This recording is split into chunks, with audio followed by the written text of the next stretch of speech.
bienvenidos, así que nada, estoy contenta con esto, estamos en una apertura, así que bienvenidos a eso también. Por otro lado, otra cosa inaugural de este evento es que la propuesta por primera vez vino de otro, en este caso de mi amigo Diego García, porque en otras ocasiones casi siempre la cosa tiene que ver con mi radar de interés literario, me gusta un libro, propongo y tiene que ver con mis intereses, pero en esta ocasión vino de otro y es algo de lo cual está, además de muy agradecida, estoy muy contenta porque en principio me hizo leer un libro que es espectacular, realmente, no sé si ya tuvieron la oportunidad de leerlo, y si no, cómprenlo porque es un gran libro, me hizo conocer a un psicoanalista muy distinguido, y además me da la pauta que desde la primera presentación que hicimos acá, en el 22, que presentamos un libro de Juan Ritvo, Dios te tenga la gloria, nuestro querido Juan, la dinámica ha tomado un vuelo que yo esperaba que tenga, que es que otros, esto, ¿no? Que la propuesta venga de otros y bueno, y se reproduzca. Así que bienvenidos también a propuestas, si se les ocurre en algún momento. Después de la presentación del libro va a tocar una banda que se llama Puro Chino, es una cosa medio electroacústica, muy lindo, espero que se queden al show. Antes de pasar a la presentación de los oradores de esta noche, quiero también comentarles un poco la dinámica de financiación de Plan Cálida, ¿sí? Nosotros para costear todo lo que hacemos no pedimos ningún tipo de porcentaje de venta de libros, sino que lo costeamos con la barra. Bueno, algunos ya los veo con cervecita en mano, vino, lo que sea. En este caso tenemos empanadas, tenemos cerveza, tenemos vino, tenemos gaseosa. Con esto quiero decir que los financistas son ustedes. O sea, en la medida que esto lo podemos sostener, en la medida que eso ande. Así que bueno, sí, buen provecho.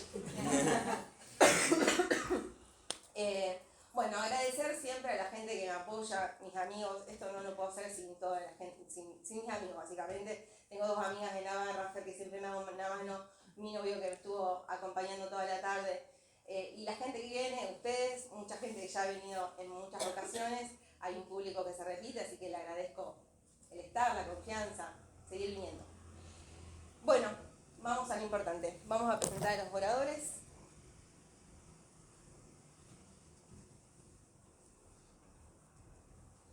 Voy a empezar con Sergio Campbell.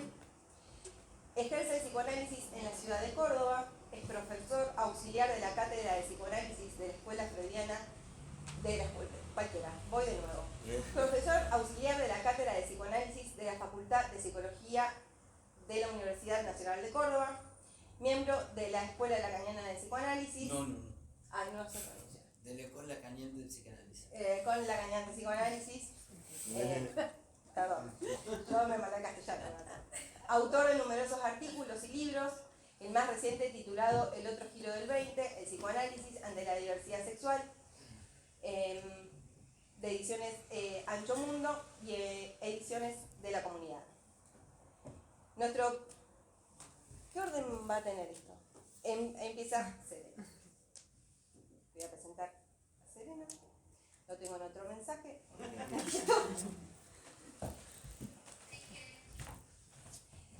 Bueno, Serena Sotile, autora y editora en la revista digital El Psicoanalítico, ex representante de la Asociación de Psicoanálisis de Rosario en OCAL, Organización de Candidatos de América Latina, y en IPSO, Organización Internacional de Estudios Psicoanalíticos, pertenecientes a la IPA, donde se desempeñaba escribiendo y promoviendo la escritura de artículos para las revistas de ambas instituciones.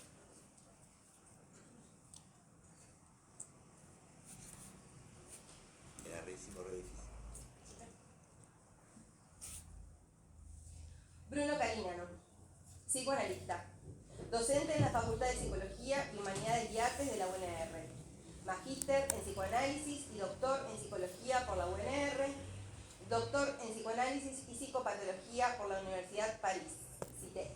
¿Está bien? Bien. Y por último, y muy importante, Diego García, que ejerce el psicoanálisis en Rosario, doctor en psicología, profesor titular de la Cátedra Epistemología de la Psicología y el Psicoanálisis, Cátedra A de la Facultad de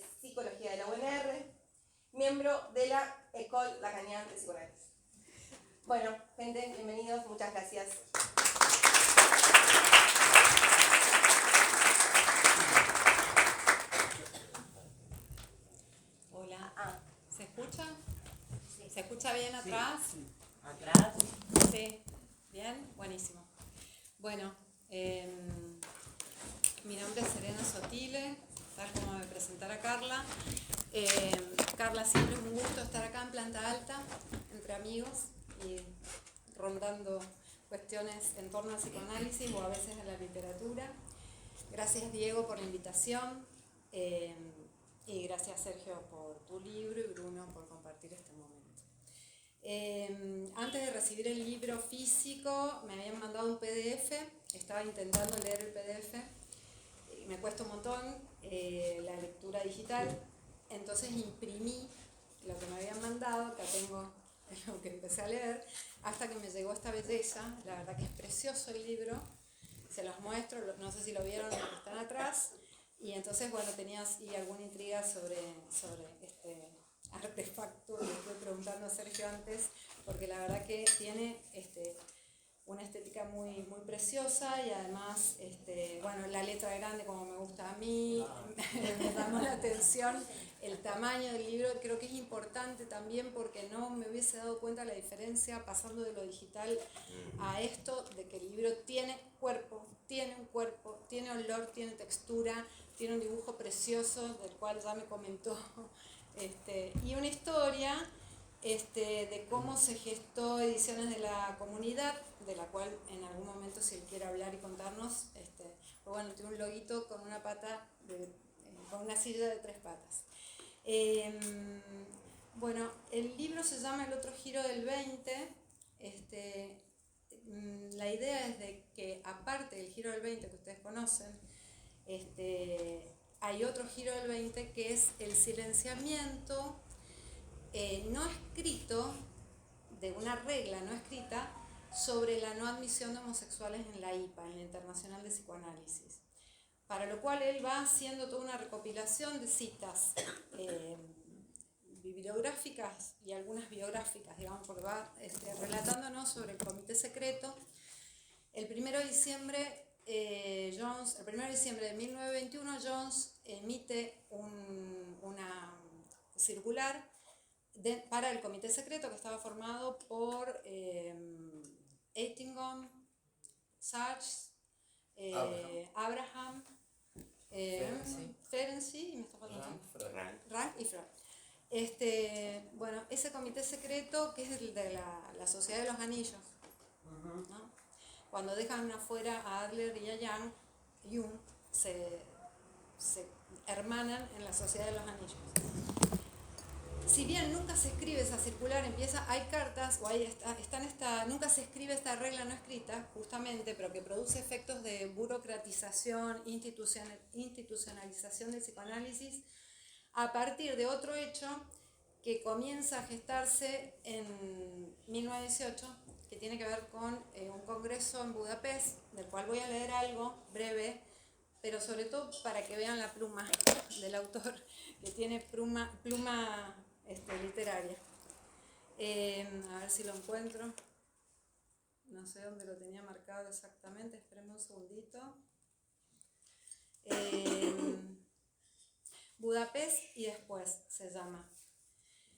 Todavía se escuchaban los estertores de los cañones, aunque mucho más los aullidos de los soldados heridos.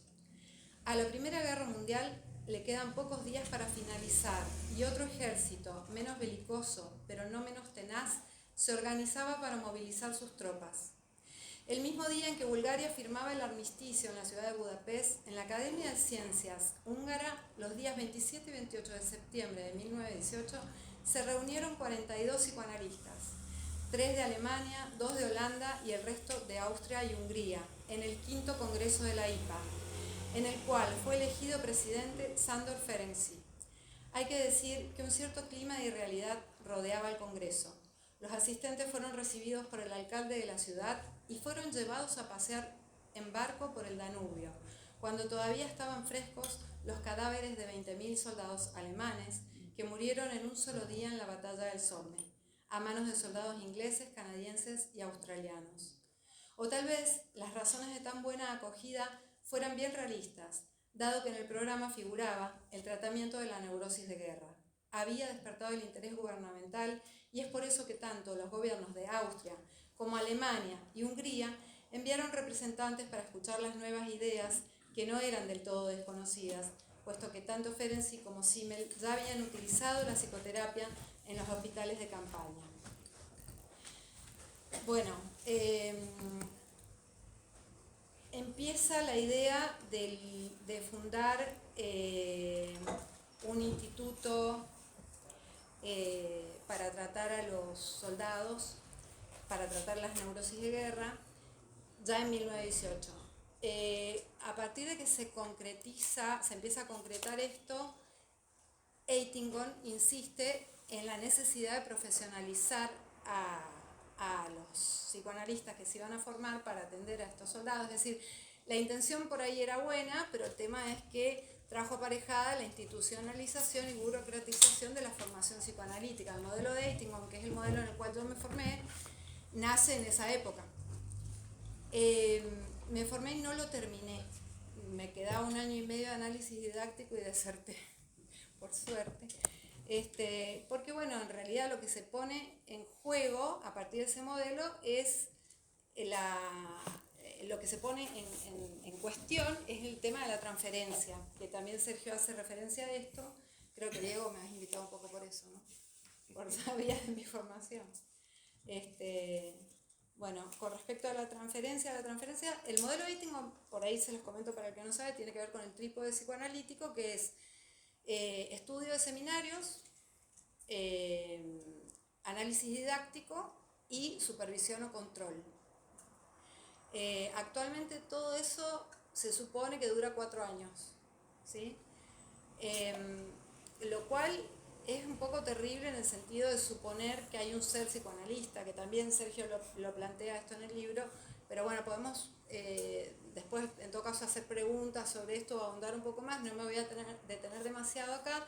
Sí decir que 2 días después de que Diego me invitara, fallece Ralph Roughton, que es la persona que nombra a Sergio Campbell, es un psicoanalista que en 1997, en un congreso en Barcelona, une por primera vez estas 2 palabras, dice Sergio, psicoanalista y homosexual. Es alguien que desde adentro de la IPA, porque realmente hay comisiones de diversidad, comisiones de género, imagínense que a nivel mundial, acá en Argentina tenemos 6, 7 instituciones, pero digo, a nivel mundial hay un montón de comisiones que se van formando con distintos fines, con gente de todo el mundo, bueno, y distintas líneas teóricas inclusive. Es en los intersticios, digamos, de las mismas instituciones donde se empiezan a pensar otras cosas. Entonces, Ralph Roughton insiste en la inserción o en la posibilidad de que la homosexualidad no sea tratada como una perversión. Esto parece re loco porque es en 1997, no hace tanto. Tengo amigas más grandes que yo que se han formado con este modelo, que me contaban que en las entrevistas de admisión les preguntaban si tenían orgasmo clitoridiano o vaginal. Eso en una entrevista de admisión para ver si podían ingresar a hacer la formación psicoanalítica. Y también hubo una época donde los analistas homosexuales hacían su análisis didáctico y aparte tenían su análisis real, podríamos decir, su análisis genuino, porque no podían dar cuenta de su homosexualidad en el curso de su análisis didáctico, porque si no, no eran admitidos para la membresía. Lo cual, bueno, todo esto que estoy diciendo es bastante terrible, pero todavía hay algo de esto, hay sesgo de esto, hay muchas instituciones que no son de la IPA donde yo he escuchado tratar todos los fenómenos trans como si fueran psicosis o, bueno, perversiones, así directamente sin cuestionar ni mirar de qué estábamos hablando. Bueno, el tema de la transferencia se pone en juego porque iniciar un análisis solamente como una cuestión curricular, ustedes saben que no es algo que vaya a viabilizar nada, es decir, solamente uno puede iniciar un análisis porque está angustiado y ver qué se va poniendo en juego. O sea, iniciar un análisis solamente con una cuestión curricular es una locura. Y pensar que eso va a devenir en un ser que alguien se recibe, porque en algunas instituciones dicen, me recibí de psicoanalista, bueno, también lo mismo. Bueno, no sé, dejo por acá, les doy la palabra, no sé si tengo tiempo, ¿no? Si no, vamos pasando, en todo caso después cuando debatimos digo otras cosas que tengo ahí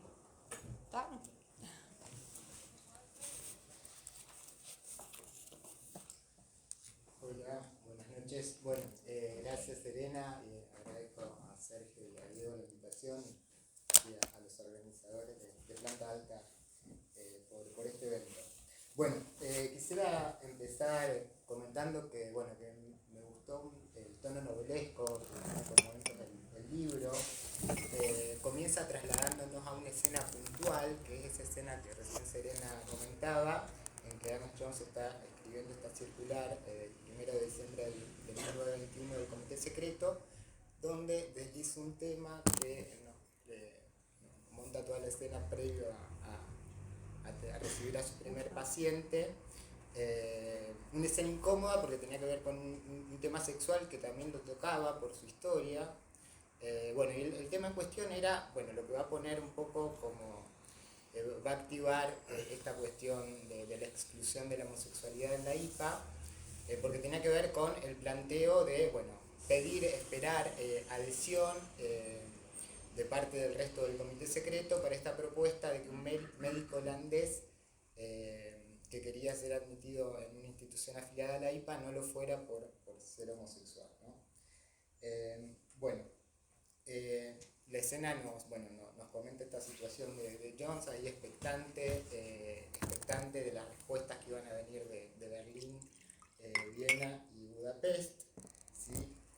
Y bueno, hay una cuestión ahí que se ancla a la historia de Jones, que tiene que ver con historias pasadas de denuncias de acoso sexual. Entonces, bueno, acentúa Sergio Campbell que era una situación espinosa e incómoda para Jones. Yo hipotetizo un poco ahí el lugar, ¿no? que le da, o lo que busca como cuestión ahí política institucional al proponer esto, teniendo en cuenta su pasado. Conjeturo algo como una especie de colocar a la colocación de la homosexualidad como chivo expiatorio para desviar ahí una problemática respecto de lo sexual que le concierne en otro plano, ¿no? Bueno, entonces, como comentaba Serena, el otro giro del 20 sobre el que va a tratar el libro tiene que ver justamente con, además del movimiento teórico que todos conocemos, que a partir de ese año en la teoría freudiana, con la apertura, ¿sí?, de clínicas e institutos psicoanalíticos y la exclusión de la homosexualidad, ¿sí? Lo que va a acentuar Campbell es que la exclusión no impidió que los homosexuales fueran parte, llegaran a ser admitidos como miembros de la IPA, pero que el precio que se pagó por ello fue una institucionalización en la formación de analistas, ¿sí? Él habla de una regla no escrita, ¿sí?, que es un poco esa regla que se desencadena con la circular de Jones y que en cierta manera termina adquiriendo como peso, por un lado, aunque haya tenido respuestas diversas, ¿no?, porque tuvo oposiciones en las primeras reacciones que recibe como respuesta a la circular, son en un caso de oposición, ¿no?, el primero de Freud y Rank. Llamativamente acentúa ahí Campbell la posición de Ferenczi, es muy llamativa porque es el que adhiere, ¿no?, el que adhiere a esta propuesta, y bueno, silencio de parte de Berlín. Pese a eso, pues como que queda, ¿no? Ahí se empieza a instalar esta idea de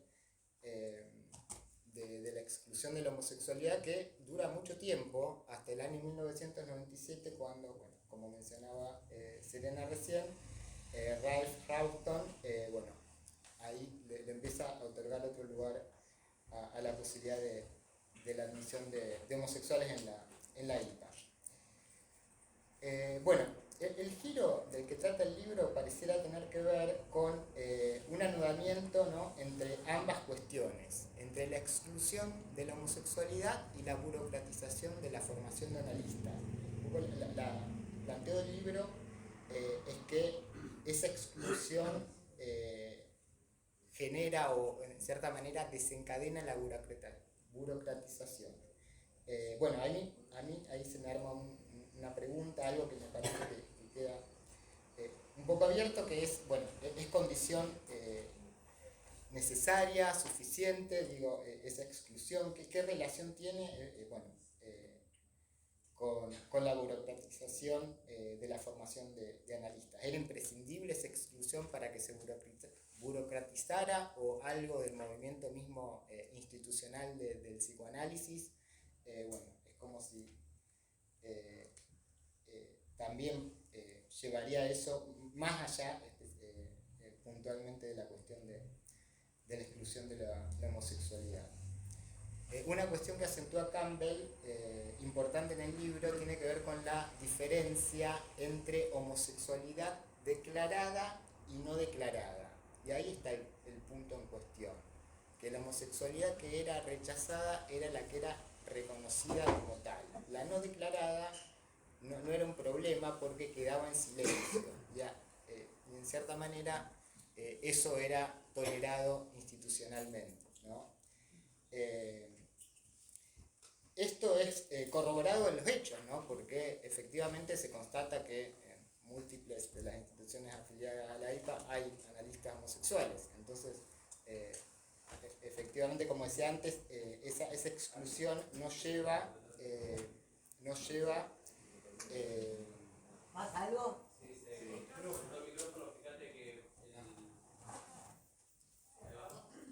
Ahí, ¿no? Hay otro acá. Hay otro acá. Ahí. Hola, hola. Ahí está. Acá es.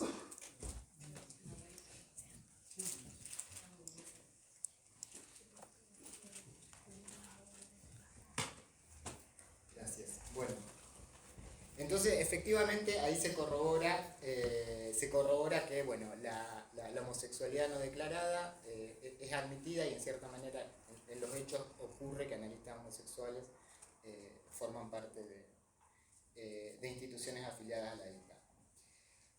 Bueno, respecto del libro, de la estructura del libro, acentúo que es un libro que tiene muchas capas, ¿sí? muchas capas, muchas dimensiones distintas que ahora voy a mencionar. Es un libro muy ampliamente documentado, con lecturas muy detenidas en las circulares del Comité Secreto, y hasta también con indagaciones de material bibliográfico de la biblioteca del propio Freud, cuando regresa de París a Viena, y los libros que trae del debate de época de distintos autores franceses referidos a la problemática del abuso sexual infantil, ¿no? Para darles una idea, un panorama de las cuestiones, indagaciones en las que se mete el abordaje de Sergio Campbell. Decía que tiene muchas capas porque encontramos un nivel histórico muy presente, que me parece que ya con lo que empezó comentando Serena, que queda claro el lugar que tiene, una dimensión política, sociológica, también un espacio importante para los estudios de género y etnográficos, ¿sí? Trabaja, por ejemplo, la problemática sexual y de género en diversas tribus, ¿sí? De distintas regiones del mundo, pero a su vez es un libro que va a centrarse en indagar cuestiones referidas a específicamente teorizaciones psicoanalíticas, ¿sí?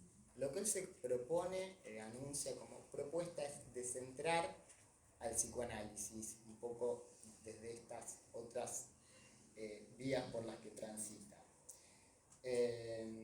Hay una indagación muy detenida y minuciosa en un texto freudiano fundamental para la temática que aborda, que es 3 ensayos de teoría sexual, ¿sí? Y me resulta interesante que expone las ambigüedades y contradicciones presentes en la teoría freudiana, abriéndolas y, bueno, no siempre proponiéndose zanjar las disyunciones ni tomar posturas definitivas. Además, se agregan una serie de interludios, ¿sí? Por ejemplo, aparece la escena de Paul Preciado en 2019, su intervención en la jornada sobre las mujeres de la Escuela de la Causa Freudiana en París, un mito de su propio cuño sobre la diferencia sexual, ¿sí? Con el que propone una otra manera de pensar lo que podría ser la diferencia sexual en la relación entre niño y niña en la infancia. Apunto esto porque parte de ahí se apoya en la idea de diferencia, ¿no? Diferencia sexual, pero que podría eventualmente tener otras derivas y tramitaciones diferentes. Además, encontramos una serie de detalles anecdóticos, pero que no resultan ajenos al interés del tema tratado, porque justamente exponen posiciones de los personajes en cuestión. Recuerdo puntualmente dos en las que está implicada Anna Freud. Una es en una relación, parece que hay como una especie de amorío cuando ella tiene 18 años y Jones 35. Freud interviene, en cierta manera, intentando preservar a la hija ahí del comercio sexual con otro hombre, del encuentro sexual. Hay como un lugar medio especial que Freud donde la va ubicando a Ana en ese punto. Tal vez ahí se filtra algo de su cuestión política, institucional, el lugar que esperaba para la hija, y asociada a esa, a esta otra cuestión, la otra escena en que aparece Ana, que es en la relación con Lu Andrea Salomé, relación que Sergio Campbell apunta como de cierta amistad homoerótica. Parece ser que tenían encuentros en la habitación de Ana, en la casa del propio Freud, donde desarrollaban también material y producción teórica a partir de las fantasías de Ana, ¿no? No solamente apunta, se deduce por el planteo de Campbell que Freud toleraba esto, sino que en cierta manera lo había fomentado, ¿no? Había fomentado algo de esta relación homoerótica entre Ana y Lu Andrea Salomé. Esto es importante porque ya de entrada, y es algo que a lo largo del libro se va sosteniendo, se plantea un marcado contraste entre la posición de Freud ante la homosexualidad y la de los discípulos. De hecho, recuerda Campbell que Freud ya tempranamente planteaba que la homosexualidad es la forma primitiva de deseo sexual, que en cierta manera lo sostiene, ¿no?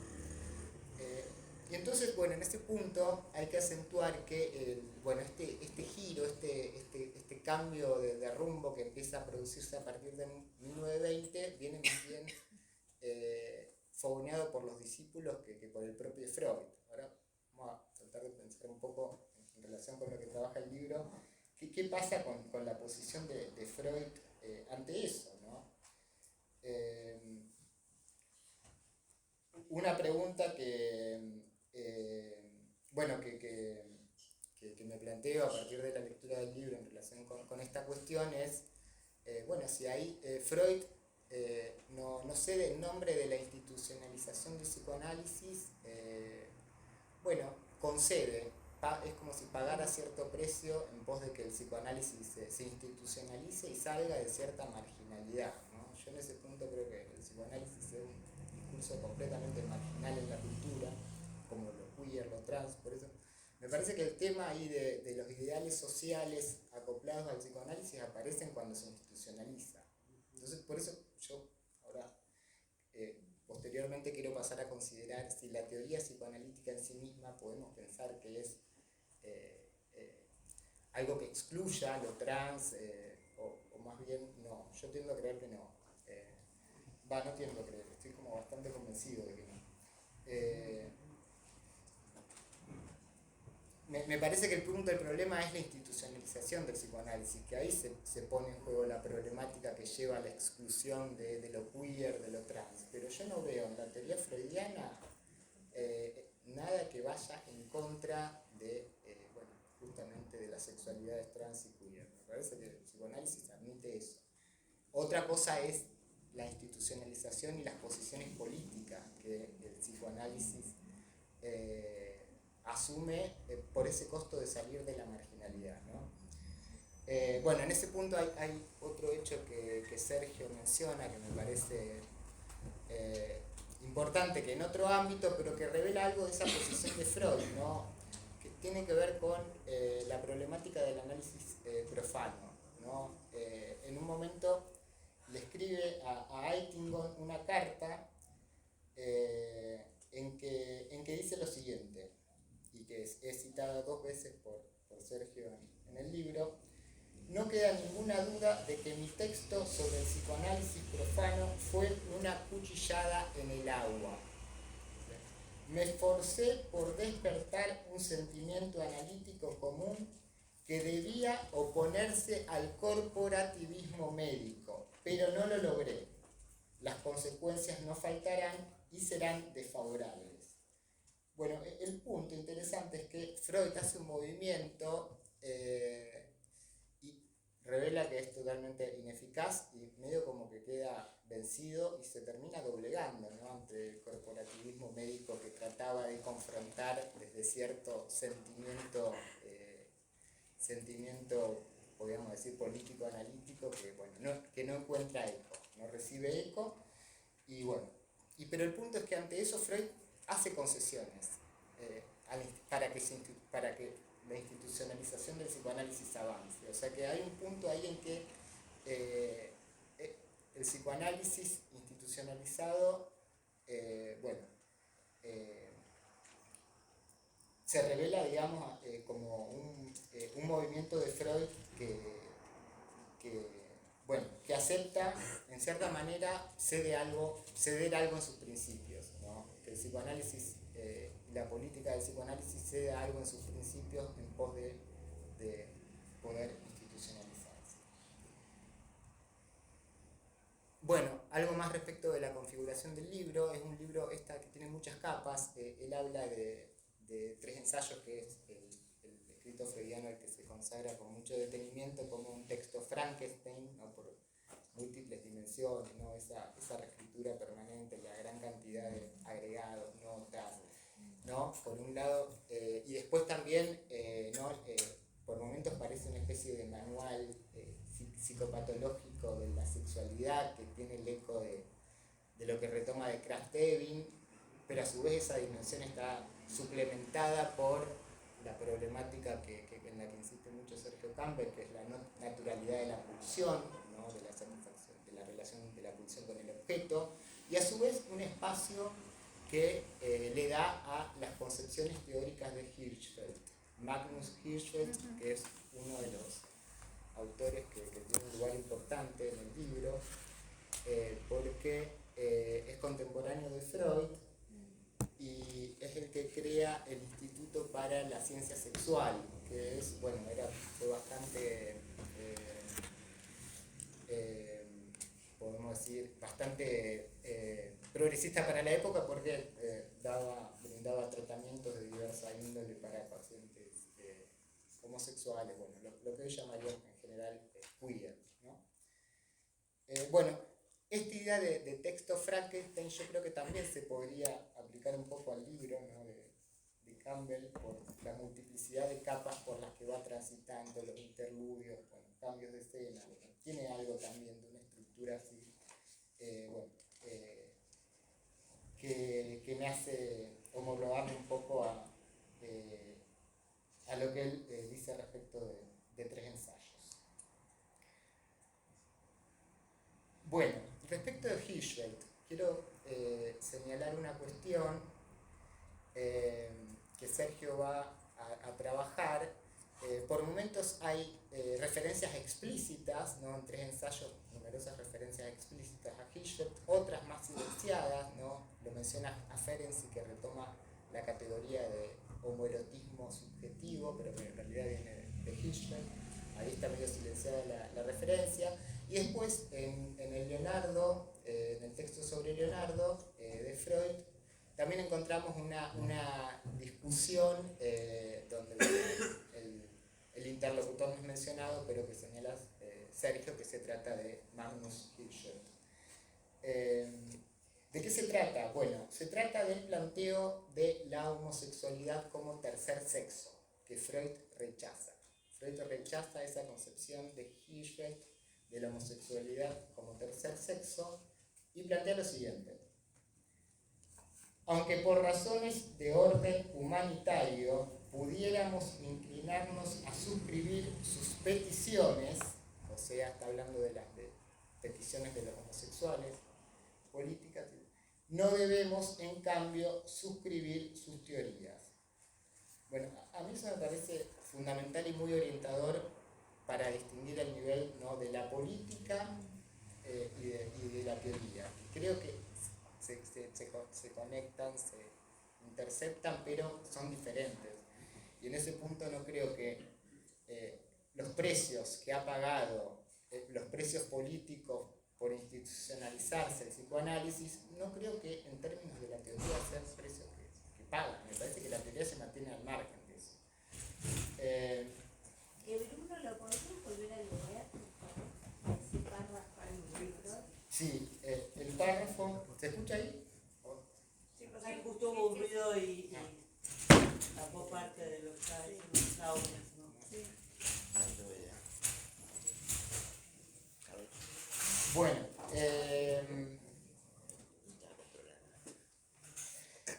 la vuelvo a leer. Dice, aunque por razones de orden humanitario pudiéramos inclinarnos a suscribir sus peticiones, no debemos, en cambio, suscribir sus teorías, ¿no? Entonces, para mí, ahí claramente están distinguidas la dimensión política de la teórica y la pregunta, bueno, ahora trato de pasar un poco al plano de las preguntas que la experiencia de lectura, un poco del libro de Sergio me han producido, y bueno, cómo vuelvo y repienso y releo algunas cuestiones de las concepciones freudianas sobre la sexualidad desde esa perspectiva. Algunas preguntas que ya me venía haciendo y que otras que empecé a hacer luego de la lectura del libro, que también las anteriores se han ido reformulando y bueno, ganando en diversidad de ángulos en función de algunas cuestiones que he pensado, ¿no? Una cuestión que quiero ubicar en este punto es por qué Freud rechaza la noción de tercer sexo como categoría. Bueno, ¿por qué la rechaza? Dice, bueno, podemos reconocer las reivindicaciones políticas, pero no podemos aceptar la idea de que la homosexualidad constituye un tercer sexo. Y yo creo que en cierto punto hay algo interesante que permite pensar lo que es la sexualidad,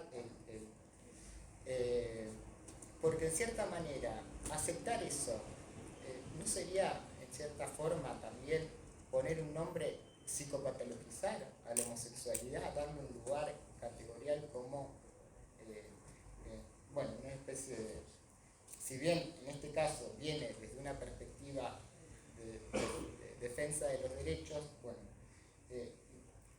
no me deja de generar la pregunta si es una categoría que tiene validez tanto autónoma en psicoanálisis, o que puede tener un efecto de psicopatologización por objetivar y plantear que la homosexualidad es un sexo separado del resto.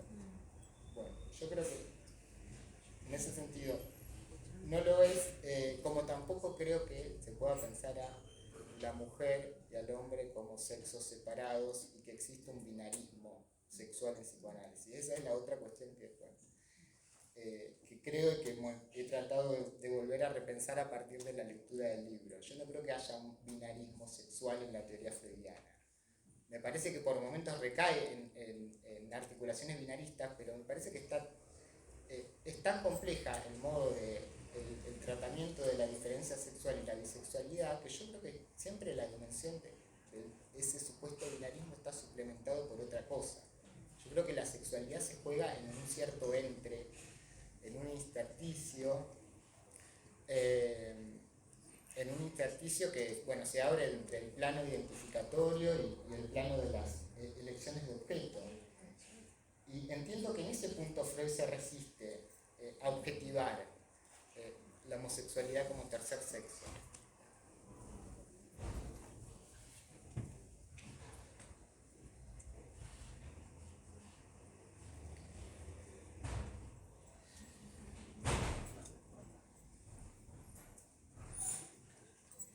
por ejemplo, el tema de la bisexualidad constitutiva, ¿no?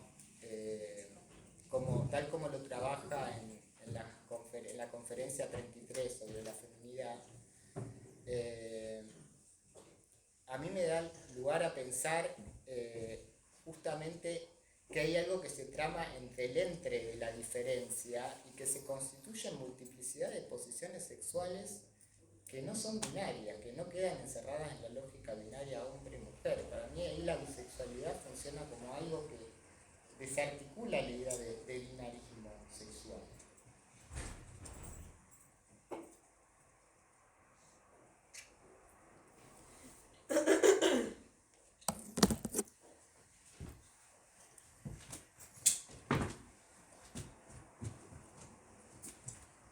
Bueno,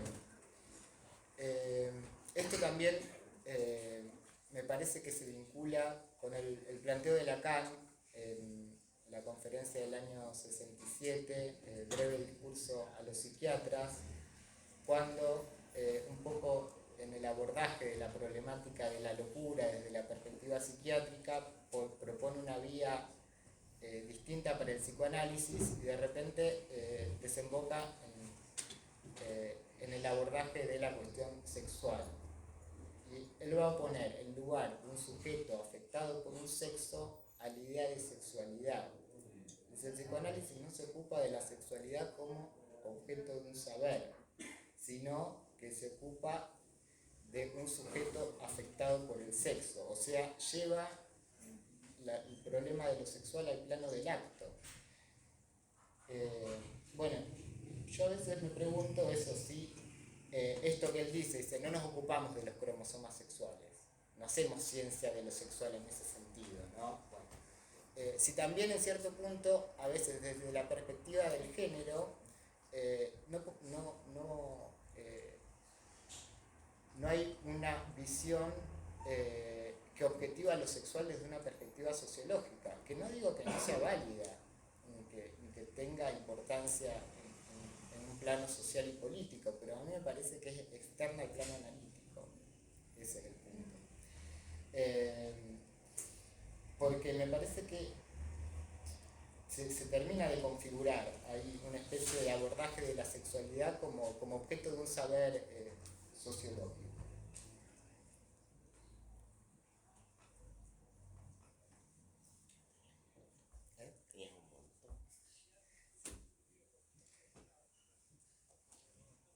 Bueno, otra cuestión que me gustaría articular a partir de esto es desde la perspectiva que trabaja Lacan, ¿no? En la significación del falo. Por ejemplo, pareciera que en cierto punto es un texto binario, ¿no? Si uno piensa sobre todo en la parte final, donde termina hablando de las posiciones del deseo y la demanda en cada uno de los sexos, como si hombre y mujer tuvieran posiciones diferentes ante la demanda y el deseo.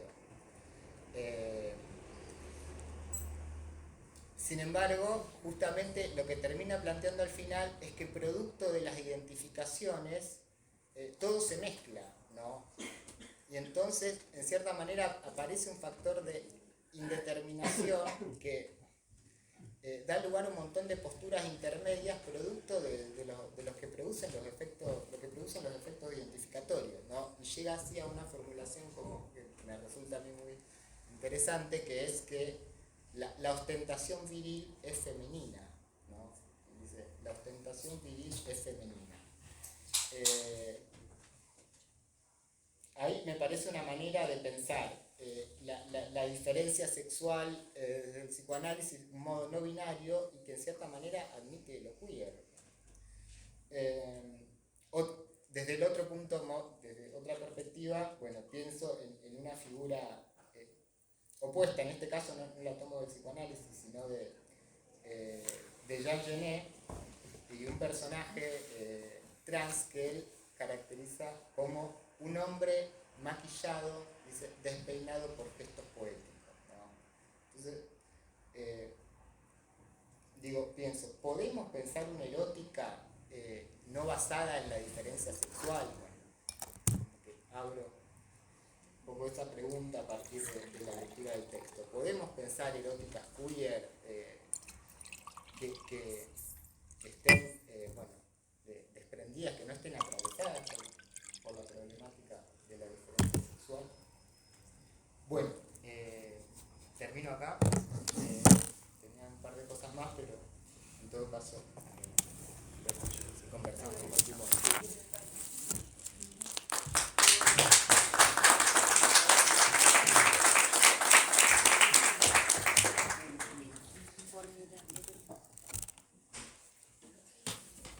Bueno, ¿qué tal? Justo se fue, pero le quiero agradecer a Carla por alojar esta presentación que se dé en este espacio. Me parece que está a tono con la estética, con el espíritu de este libro de Sergio. Para mí, presentar un libro me resulta siempre una experiencia extraña y un desafío, en el sentido de qué decir de un libro que muchos de los que asisten a la presentación quizá no lo han leído todavía. Y como se espera mínimamente que uno intente suscitarles algún interés y causarlos a comprarlo y leerlo, eso me parece que está muy bien, pero el tema es cómo, ¿no? Si resumiendo el libro, si contándoselos, si sintetizando las ideas principales, y les confieso que no me gusta ninguna de esas opciones. Porque ¿quién sería yo para arrogarme esa tarea de sintetizar el libro, contarles qué es lo que me parece más importante? Entonces recordé que ya en su prólogo a la historia de la locura, en la época clásica, Michel Foucault advertía sobre la tentación para quien escribe un libro de imponer su ley a quien va a leerlo. El prólogo, dice Foucault, como una primera tentativa de establecer una monarquía del autor respecto de su texto. En cambio, Foucault dice que cuando se produce un libro, que es un acontecimiento minúsculo, un pequeño objeto manuable, él quisiera que ese objeto acontecimiento se recopie, se fragmente, se repita, se imite, se desdoble y finalmente desaparezca sin que aquel a quien le tocó producirlo pueda jamás reivindicar el derecho de ser su amo. Y en eso Sergio hace muy bien, ¿no? Porque deja el prólogo de su libro en manos de otro, de Fernando Barrios, quien además lo prologa de una forma muy bonita y se abstiene de colocarse en ese lugar de dominio sobre el texto, ¿no? Creo que del mismo modo, quien tiene la ocasión de presentar un libro debe hacerse eco de ese gesto de renuncia a la monarquía del autor, a la monarquía del prologuista, y por lo tanto nada de monarquía tampoco para el presentador o la presentadora. El libro a presentar, por otra parte, está presente, está acá entre nosotros. Recién Carla se los mostraba como objeto, ¿no? Con lo cual parecería que no necesita presentación alguna, y yo podría limitarme a hacer silencio y mostrárselos como se muestran los productos en una góndola, o un cajón de manzanas en una verdulería, pero eso sería venderle fruta y tampoco es la idea, ¿no? Entonces la única opción que yo encontré, dadas mis limitaciones y estos reparos que les digo, es ubicarme como testigo de este libro acontecimiento. Testigo en el sentido del superstes, como lo trabaja Giorgio Agamben, es decir, un superviviente. Quizás sea un poco exagerado, pero ahora me explico. O sea, aquel que ha pasado hasta el final un acontecimiento y está pues en condiciones de ofrecer un testimonio sobre él, ¿no? habiendo sobrevivido a la lectura de este libro, no sin consecuencias para mí y no sin quedar marcado por lo que este libro dice, voy a tratar de testimoniar entonces esa experiencia de lectura. De entrada, a poco de leer ya las primeras páginas, ya me pareció un libro inclasificable, lo cual habla muy bien del libro porque el problema de la clasificación y de cierta taxonomía es aquello mismo que el propio libro de Sergio se dedica a combatir, ¿no? Pero me preguntaba en qué lugar de la biblioteca voy a meter este libro, ¿no? En qué carajo de estante lo voy a terminar guardando. Porque un poco como señaló Serena y Bruno también, tiene algo de novela en el modo en que se juega en este libro la ficción. Serena hablaba de la pluma literaria de Sergio, que coincido. El recurso a la ficcionalización está muy presente, ¿no? Por momentos uno siente que está en Londres, ese 1 de diciembre de 1921, y lo vemos, ¿no? Lo vemos a Ernest Jones entrar a su consultorio, quitarse el sombrero y el sobretodo, sentarse en su escritorio, tomar la estilográfica, un papel membretado y comenzar a redactar esa circular para el comité secreto, ¿no? Circulares que además tenemos la suerte de tenerlas en español, ¿no? Publicadas. Como charlamos ayer con Sergio, falta en realidad el tomo 3 de estas circulares en español, solo está en alemán, pero la mayoría de las que toma Sergio como referencia afortunadamente se ponen en español. Y esto que Sergio describe así literariamente es un hecho. O sea, la circular efectivamente fue escrita de puño y letra por Jones, está efectivamente fechada ese día y ese año, y en todo caso los demás detalles se pueden poner a cuenta de alguna suerte de conjetura descriptiva. Pero eso no es todo.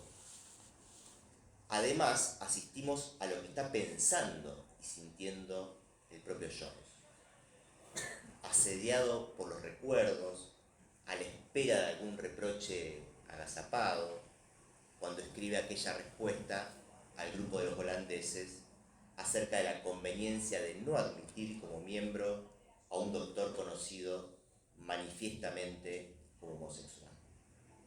Lo vemos nervioso al recibir una carta firmada por Rank y por Freud, en la que manifiestan discrepar con su planteamiento acerca de la admisión de homosexuales.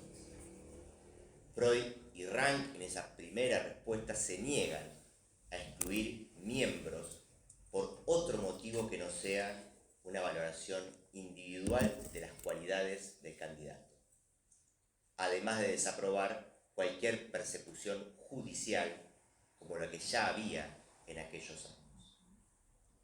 Jones, sin embargo, respira aliviado por considerar que está en un desacuerdo más, otro entre tantos, y se queda tranquilo. O sea, es una escena de novela psicoanalítica, si cedemos a la tentación de ponerle algún apelativo. No sería la primera, no va a ser seguramente la última, porque así fue recibido también un libro de Jorge Baños Orellana que muestra ese mismo tono ya desde el título mismo, La novela de Lacan, de neuropsiquiatra a psicoanalista. Y el libro de Jorge, como el de Sergio, también está plagado de escenas noveladas, como las que les contaba recién, pero referidas a Lacan, ¿no? Perdón, Diego, no entendí, te digo para que el alivio de Jones que describís, ¿en qué sentido? Eso quedó como... En que le parece que la respuesta de Freud y Rank va a quedar a cuenta de un desacuerdo, ¿no? No están de acuerdo con su propuesta y que va a ser un desacuerdo más entre otros y que va a pasar. Perdón, te aclaro. Porque el encabezado es querido Jones. Entonces eso le da el tono amistoso a la respuesta de estar en contra de la propuesta. Pero el querido Jones implica una cercanía en donde no se pone en juego entonces el pasado de Jones. Ah, como que Jones tenía la respuesta de Freud y Rand a su propuesta. Ok, gracias. El pasado que comentaba Bruno un poco, ¿no? Con estas denuncias por acoso sexual. Entonces decía, ¿no? El libro de Jorge, que a mí me lo evocaba mucho el libro de Sergio, por las escenas noveladas en relación a Lacan, uno lo ve también ahí, en el libro de Jorge, al pequeño Jacques Marie, con apenas 3 años, subido a un taburete, pegado al vidrio de la ventana, mirando el espectáculo callejero, junto a su abuelo materno, Charles Boyle. Ahora bien, no es una novela, ni este libro de Jorge, ni el de Sergio. A pesar del recurso a lo ficcional y al relato novelado, no se deja leer de punta a punta enteramente en ese género. Porque por lo demás tiene muchísimo de investigación histórica.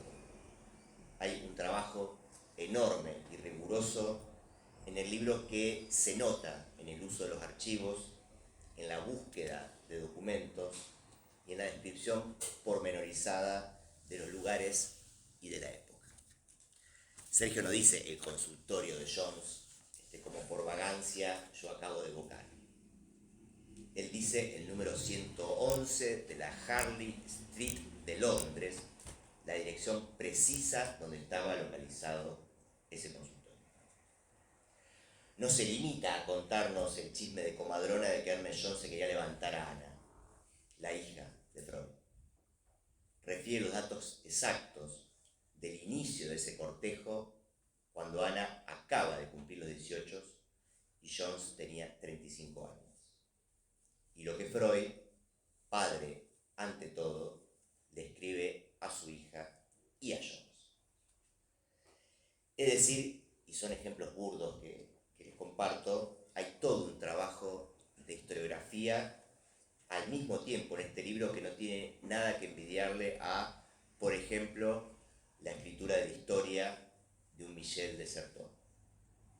Cuando de Certeau afirmaba que la historiografía se ocupa de las relaciones que el discurso mantiene con lo real de lo que trata. De la paradoja de unir o intentar unir lo real y el discurso, lo cual implica, dice Certeau, siempre un problema político. Ahora bien, tampoco es un libro de historia, aunque releve y revele muchos hechos históricos de peso para la historia del movimiento psicoanalítico. Sobre todo de peso por haber sido silenciados, con esa pesadez que solo puede acarrear lo no dicho, lo encubierto, lo que opera desde las sombras, pero que al mismo tiempo es un silencio a voces. Una verdad incómoda que todo el mundo conoce, pero que nadie dice en voz alta. Tal fue el alcance de esa regla no escrita que durante casi 8 décadas excluyó a los homosexuales declarados del seno de la IVA. Una exclusión que no cesa de no escribirse, pero que por esa misma razón es una exclusión todavía actual. Porque como escribe Sergio, ¿cuántos practicantes del psicoanálisis al día de hoy asumen públicamente su homosexualidad? Pareciera que aquella prohibición tácita de 1921, quebrada en 1997, siguiera vigente, ahora expandida sobre otras disidencias sexuales. Por eso este libro, que estamos presentando no solo está presente, sino que hace presente, presentifica este debate. Fernando Barrios, quien les decía escribe el prólogo, dice que habrá que esperar un retorno de lo invertido. Creo que esa espera justamente es a la que el libro de Sergio pone término, al menos parcialmente. Porque retornos, sin duda que ha habido, retornos de esta exclusión de los homosexuales de la IPA, ha habido sintomáticos y de los otros, porque no es seguro que trate una represión en el sentido freudiano del término. El tipo de retorno que ha tenido hace pensar más bien en un retorno de lo excluido dentro de la propia historia del movimiento analítico. Hubo también retornos, creo que Bruno lo señalaba, desde otros campos y otras voces que se han alzado sobre este asunto, pero me parece que este libro merece ser puesto a cuenta de un retorno al interior del campo freudiano. Un retorno que, como todo retorno, tiene algo de denuncia. Finalmente, estamos ante un libro que también podría ser recibido como un ensayo. El modo en que está escrito, la manera de construir argumentación que tiene Sergio no le escapa al ensayista, por el contrario, hace uso de ella. Y de hecho el libro está dividido, no sé si a propósito o no, en 3 partes, 3 ensayos. 3 ensayos para responder a aquellos famosos 3 ensayos de Freud que están en el corazón de este libro y que son leídos, interrogados, desmenuzados por el autor. Tratándose de ensayos, parece que no pueden ser menos que 3. Hay algo en el tono que recorre estas páginas que evoca aquello que decía, a mí me evocaba aquello que decía Borges a propósito del libro cuando afirmaba en 1978 que lo más importante de un autor es su entonación. Lo más importante de un libro es la voz del autor, esa voz que llega a nosotros. En el caso de Sergio, tengo la impresión de que nosotros los lectores, tiene un lugar de tal importancia en su escritura que pocas veces tenemos la ocasión en un texto de acceder a una apelación tan permanente al lector como ocurre con el libro de Sergio. Basta con ver la veintena de veces, y 20 no es poco, hablando del otro giro del 20, la veintena de veces en que el lector es convocado a ser parte del texto mismo, ¿no?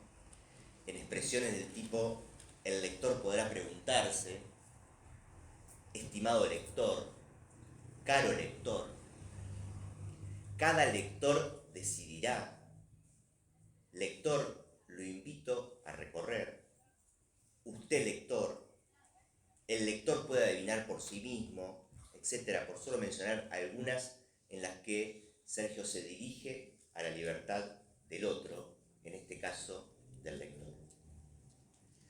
Un libro nunca se escribe solo, afirma Sergio en los agradecimientos de otro libro suyo, Viajar con Freud, que por acá lo traje también. Estamos mostrando los objetos acontecimiento, ¿no? Este libro de Sergio, precioso, Viajar con Freud, Orvieto y la invención del psicoanálisis, y él pasa a mencionar ahí entonces, en esos agradecimientos, a quienes lo acompañaron en ese viaje.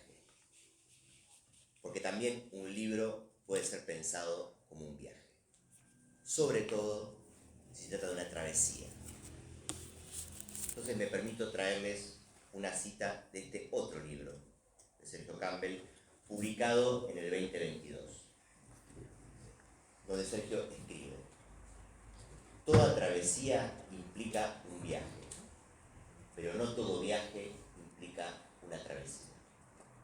¿Dónde ubicar la diferencia? Precisamente en el atravesar, el atravesamiento, Pero ¿qué es lo que se atraviesa en la travesía? El sí mismo. Es por eso que el término travesía se encuentra íntimamente ligado a la noción de experiencia. La experiencia como transformación de sí, una transformación subjetiva que acarrea una pérdida. Esa disposición a ser atravesado, es decir, a que el viaje no fuera sin consecuencias. Ya había escrito Foucault también que el libro es una experiencia. Con Sergio podemos agregar y un viaje. El libro como una travesía, con lo que ésta conlleva de experiencia y de transformación. En aquel Viajar con Freud, Sergio nos invita a viajar en el espacio. En este nuevo libro, El otro giro del 20, nos invita a viajar en el tiempo. No terminé todavía. Tenía como un buen. Es que le metí en el agua. Podría haber sido Me quedan un par de cositas. Fogata. Porque no es el único motivo por el que me hago este desvío al otro libro de Sergio, ¿no? Porque hay una curiosidad, que puede ser absolutamente intencional, pero como a diferencia de Sergio yo no leo la mente ni de Jones ni de nadie, no sé si lo hizo a propósito, pero Viajar con Freud tiene un capítulo titulado Caminante no hay camino, conocido verso del poema Cantares. Pero este aquí, que el otro giro del 20, tiene no uno, sino dos capítulos que aluden al mismo poema. Exactamente aquellos versos que prolongan y que siguen a este primer verso del poema, que son el capítulo titulado Se hace camino al andar y el capítulo que se titula Al andar se hace camino. Viajar con Freud nos conduce, nos invita a seguir andando en este otro libro del 20. Diría un poco en broma, un poco en serio, el otro libro del 20 de Sergio, porque se publicó en 2025. Caminante no hay camino, se hace camino al andar se hace camino. ¿Es que le gusta mucho a Antonio Machado o Joan Manuel Serrat? Puede ser, pero creo, y esto corre por mi cuenta, que Sergio es un viajero, un caminante, como Freud. Le interesan los caminos por andar, que por andar se hacen caminos. Gracias a eso tenemos la suerte de que esté hoy con nosotros, acá presente, junto con su libro. Para terminar entonces, y volviendo un poco al principio, todavía no sé en qué lugar de la biblioteca acabaré guardando este libro, pero como no siempre es el mejor destino para un libro terminar en una biblioteca, que es cierto que no es un mal lugar como refugio y tiene cierta practicidad para que uno después lo pueda encontrar y localizar, no reniego de las virtudes de las bibliotecas ni mucho menos, pero es que en ocasiones puede volverse también un cementerio, donde cada volumen, cada texto, cada obra va a parar a una lápida o a una tumba a la espera de su exhumación. Son los libros enterrados que mueren sin sus lectores. Un simple cubo de papel y cuero, decía Borges, pero que si lo leemos ocurre algo raro. Creo que cambia cada vez, dice Borges. Y con suerte nosotros cambiamos con él. En ese sentido, no me preocupa tanto su estancia en mi biblioteca, porque será solo un lugar de paso. Conjeturo, en cambio, que este libro viajará conmigo, que tendré necesidad de volver a él, de sacarlo a pasear, de abrirlo en más de una ocasión. Porque los libros que no duermen en una silenciosa biblioteca son los libros que han encontrado un lugar en nosotros. Este es uno de esos libros que atesoro y agradezco.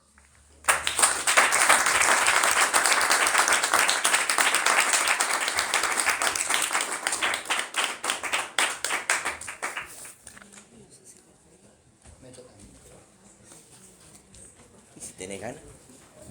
¿En seriaguito? Bueno. Buenas noches.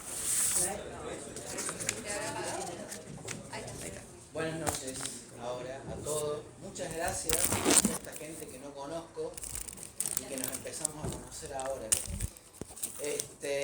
Bueno, han sido tan diversas las presentaciones y han hablado tanto del libro que no voy a hablar yo del libro. Tanto, ¿no? Pero sí les quiero agradecer porque cada uno hizo algo muy distinto con la lectura del libro. Entonces, lo que sí por ahí, por ejemplo, Serena hizo una intervención de su propia experiencia en la IPA. Bruno, más que comentar, discute con mi libro, lo cual le agradezco, porque hay cosas en las que no estamos de acuerdo, obviamente. Y Diego se dio cuenta de cosas que yo no. Por ejemplo, estas apelaciones a Serra y a Machado, que yo no me había dado cuenta, la verdad. Así que bueno, cada uno hizo lo que tenía que hacer, que es lo que hace cualquier lector, que es apropiarse de un texto, porque un texto se termina de escribir en la lectura de un lector, ¿no? Hay algo que escribió George Steiner sobre la experiencia de leer, que es muy simple. Dice, si ustedes leen La Metamorfosis de Kafka, se acuestan a dormir y al otro día se levantan y todo está igual, ustedes podrán hacer una excelente monografía académica sobre La Metamorfosis de Kafka, pero eso no significa que lo hayan leído. Porque leer, en términos de experiencia, implica una transformación. Bueno, con lo cual, esta diversa apropiación del libro me da cuenta de que lo leyeron. Después habrá que ver si cada uno se transforma en cucaracho o no. Eso ya es otra cuestión. Entonces sí voy a comentar algo sobre la fabricación del libro. Yo estaba trabajando en otro libro que era sobre la genealogía del nudo Borromeo. Y en eso Fernando Barrios publica en Montevideo un libro que se llama /Generar Psicoanálisis. Como yo lo quiero mucho a Fernando y somos muy amigos, antes de leerlo, antes de nada, le digo, hagamos la presentación en Córdoba. Dale. Entonces me manda el libro. Lo leo para la presentación y quedé tan tomado por ese libro que dejé de escribir lo de la genealogía del nudo y empecé a escribir este libro. O sea que este libro es un efecto de lectura del libro de Fernando y en ese sentido le estoy agradecidísimo y por eso le pedí que escribiera el prólogo. Por otra parte, el libro está fabricado sobre 2 textos que yo había escrito anteriormente como miembro de un grupo de investigación de la Facultad de Psicología. Uno se llamaba específicamente El otro giro del 20, pero era un textito de 6 páginas. Y el otro era Freud-Hirschfeld, una relación inconclusa, que fueron presentados en sendos congresos de la Facultad de Psicología en el año 2016, 2018, por ahí. Y entonces cuando yo leo el libro de Fernando, me vienen estos 2 textos y dije, esto hay que expandirlo. Hay que expandir esto y hay que trabajar más. Y así es como terminan haciendo este libro, que lo escribí en un tiempo inhabitual al que yo me suelo tomar para escribir los libros. Lo escribí en 1 año y medio. Pásame los 2. Digo, fíjense la diferencia de tamaño entre uno y otro. Y Viajar con Freud demoré 8 años en escribir. Y lo escribí en 1 año y medio, 2 a lo sumo. Estaba tomadísimo por todo esto y no podía parar. Y lo más importante es lo que pasó cuando terminé. Porque cuando terminé, yo imaginé que iba a volver a la genealogía del nudo Borromeo. Sin embargo, me quedaron tantas cosas dando vueltas que ahora estoy trabajando en lo que sería la continuidad de esto, que es un poco lo que hablé ayer en la facultad, ¿no? El título de la charla ayer en la facultad era la diferencia sexual. Es un poco el continuar con esto, ¿no? Continuar con este giro en el que estoy metido de una manera vertiginosa. No puedo salir. Y el punto en el cual estoy avanzando ahora, y que de alguna manera Bruno lo menciona, lo de la biblioteca de Freud, es sobre una idea que me está dando vuelta, que es ¿qué niño es el niño freudiano? Porque Freud habla de ese niño que es una especie de Dorito, el investigador, ¿no? Que se mete abajo de la falda de las mujeres y ve vaginas por todos lados. Y yo pensaba en mi propia niñez, digo, yo nunca vi una. Yo nunca logré ver una hasta que no tuve mi debut sexual, nunca había visto una. Y en cambio los niños freudianos, ¿no? Y yo pienso, ¿cómo hacían a fines del siglo XIX para ver tantas conchas? Lo que pasa es que vos no tenías gobernantas. Claro, pero además el punto, bueno, ahí uno empieza a entrar en la biografía de Freud, en donde se da cuenta que ese niño freudiano es él mismo. Sus propias condiciones de pobreza, cuando vivían en Freiberg, que vivían en una planta alta todos juntos, después cuando se mudan a Viena, viven en el barrio más pobre de Viena, y entonces hay mucho de la vida de él, de su propia experiencia de vida, en esta fabricación de este niño freudiano. Porque si nosotros pensamos, Hans sería el niño que estuvo más cerca de Freud, en términos psicoanalíticos, ¿no? Sin embargo, habla de los niños, y uno dice, ¿de dónde saca tanta cosa? Entonces estoy un poco trabajando en eso, y por eso traigo lo de Bruno y la biblioteca, porque cuando Freud viaja a estudiar con Charcot, en verdad lo que más lo impresiona a Freud de su estadía en París, son las clases que toma con Broardel en la morgue de París. Aquí un recuerdo y agradecimiento a Dominique Anne Hoffner, una amiga ya fallecida hace poco, que vivía en Estrasburgo, que me ayudó con la búsqueda de los diarios franceses de la época en que Freud estuvo en París. Porque en una carta que le escribe a Marta, le dice que la clase que había tenido con Broardel había sido muy impresionante y que no era para estómagos flojos. Broardel daba la clase en la morgue y lo que hacían era mostrar fiambres, no precisamente salamines o lomito ahumado, ¿no? Sino cuerpos muertos que los abrían y los estudiaban. Ya sabemos que Bichat ya había inventado toda esta cuestión. Y entonces busco en los diarios, con la ayuda de Dominique, y encontramos que precisamente la clase de Broardel había sido sobre dos niños, dos hermanos, que habían sido encontrados enterrados en el patio de la casa, que sus padres los habían abusado y los habían matado. Y ahí empiezo a hacer todo un rastreo por esa época y era impresionante la cantidad de abusos seguidos de muerte en esa época.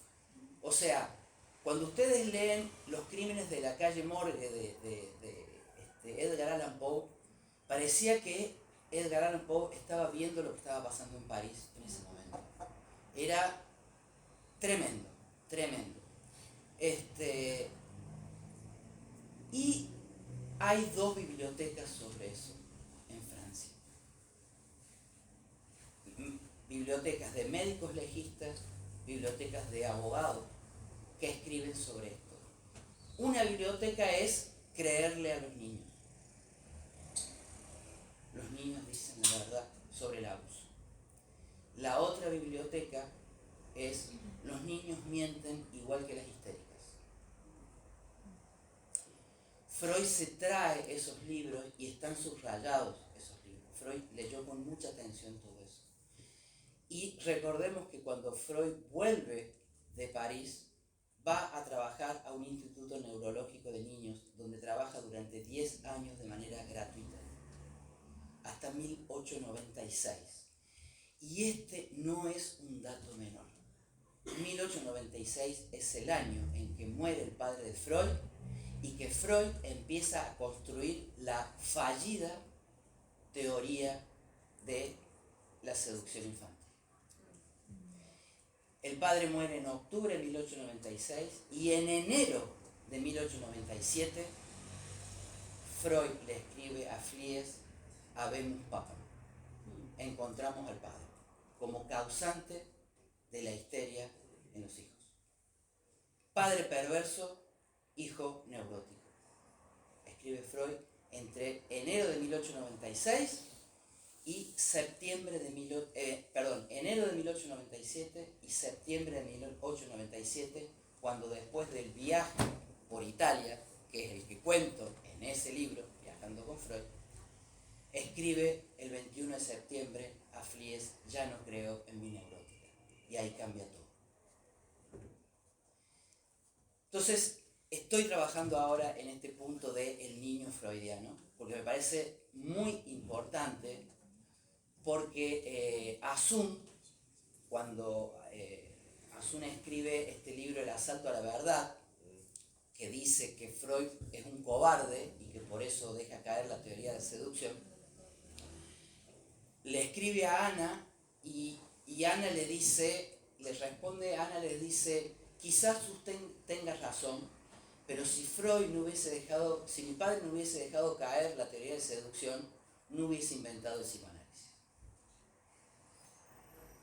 Es decir, si no hubiese dejado caer la teoría de seducción, quizás Freud se hubiese convertido en un excelente psiquiatra, uno más, quizás excelso. Sabemos que como neurólogo era brillante, pero no hubiera inventado el psicoanálisis. O sea, era una condición necesaria la caída de la teoría de seducción para inventar el psicoanálisis. Ahora, como yo escribo, ya no me acuerdo en cuál de los dos, ¿dejó caer la teoría de seducción? No. Primero, no puede dejar caer una teoría que nunca nació, porque nunca la escribió.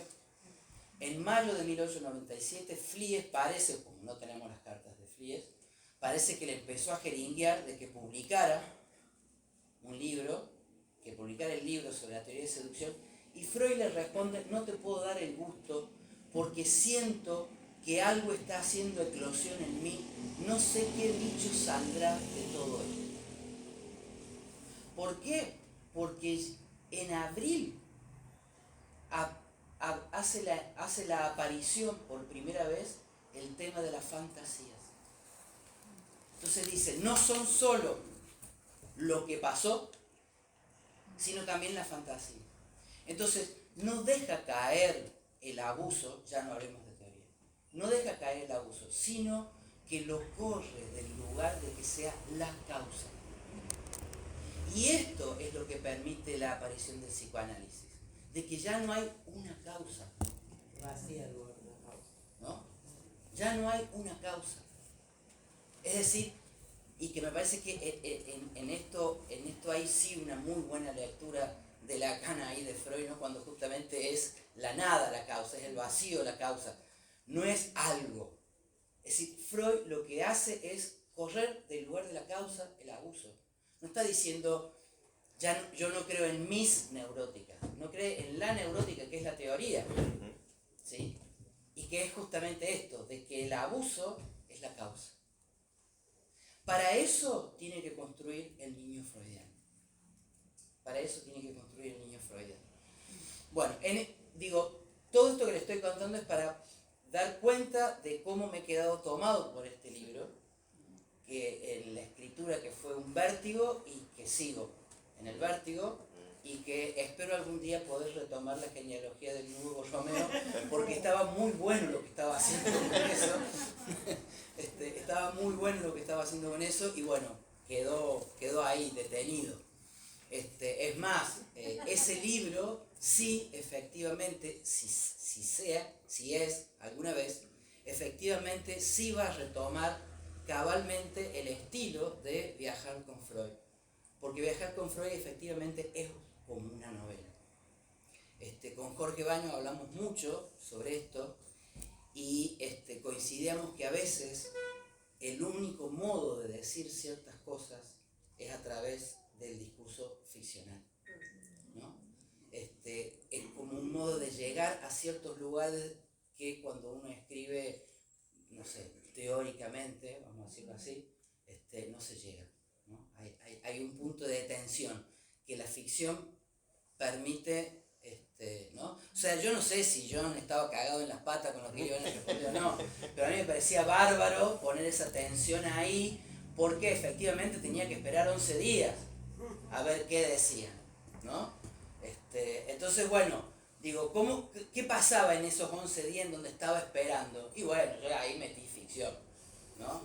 Que él estaba recagado, estaba asustado, si el pasado de él iba a volver o no, en fin. Entonces, digo, mis apoyaturas ficcionales son para sostener algo que efectivamente pasó, las cosas que fueron pasando. Y entre las cosas que fueron pasando, hay algo que sí quiero mencionar, porque no me acuerdo si en el libro lo cuento así tal cual, pero sé que algo puse. Yo intenté conocer la identidad de este médico holandés y fue imposible. Me dirigí por carta a la IPA de Holanda, no hubo respuesta, y una amiga mía que vive en Bruselas fue y le dijeron que ellos no tenían archivos de eso, que en todo caso podían llegar a estar en los archivos de la ciudad. ¿Por qué tendrían las cartas de la Sociedad Holandesa de Psicoanálisis el archivo de la ciudad? No sé, me parece poco probable, pero esa fue la respuesta. Con lo cual, digo, también hay un silenciamiento hasta de la identidad de este médico. ¿Sí? ¿Pudiste rastrear cómo le informan a Jones de eso? De esa cuestión, ahí no hay... No, por ejemplo, porque ¿qué es lo que tendría que estar en archivo? ¿Qué es lo que tendría que estar en archivo? Primero, la carta de los holandeses dirigida a Jones preguntándole que qué pensaba de aceptar o no a este médico holandés, en donde yo supongo que este médico holandés debe haber sido nombrado, el doctor tanto. Jones no lo nombra, Jones simplemente dice, hace un tiempo, o sea, con lo cual, digamos, tampoco sabemos qué tiempo. Nosotros sabemos que Jones comunica esto el 1 de diciembre, pero no sabemos cuándo los holandeses le consultan a Jones. Podemos suponer que fue en el transcurso de 1921, pero no lo sabemos si fue en noviembre, en octubre, en enero, no sabemos. Entonces, no está disponible la carta que escriben los holandeses, aparte de decir los holandeses. ¿Qué tal? ¿Se reunió el pueblo de Holanda y hicieron una carta colectiva? No, hay alguien que puso el gancho haciendo la pregunta, ¿no? Hay alguien que escribió esa carta, no sabemos quién, ¿sí? No sabemos el nombre del médico holandés. También tendría que estar la carta de respuesta de Jones a los holandeses. Digo, en el archivo tendría que estar. ¿Los miembros de la sociedad holandesa de ese momento, eso se pudieron identificar? Sí, de hecho en el resto de la correspondencia hablan de otros holandeses como Van Emden, por ejemplo. Pero el nombre permanece en el más absoluto silencio. Jones dice además en la carta, esto que es muy increíble, muy alucinante.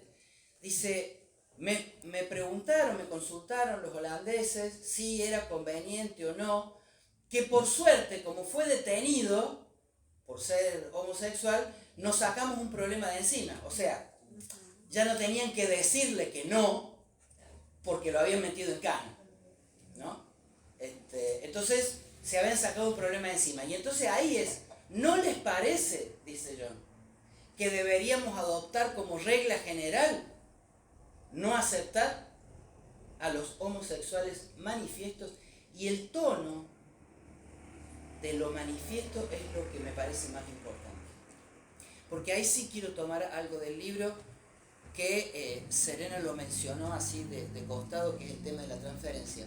Porque en verdad, lo que a mí me interroga cuando pasa todo esto, más allá de la barbaridad que me parece, la exclusión de los homosexuales y todo eso, hay algo del psicoanálisis en sí mismo que me interesa, y es, sí, todos sabemos que siempre hubo homosexuales practicantes del psicoanálisis.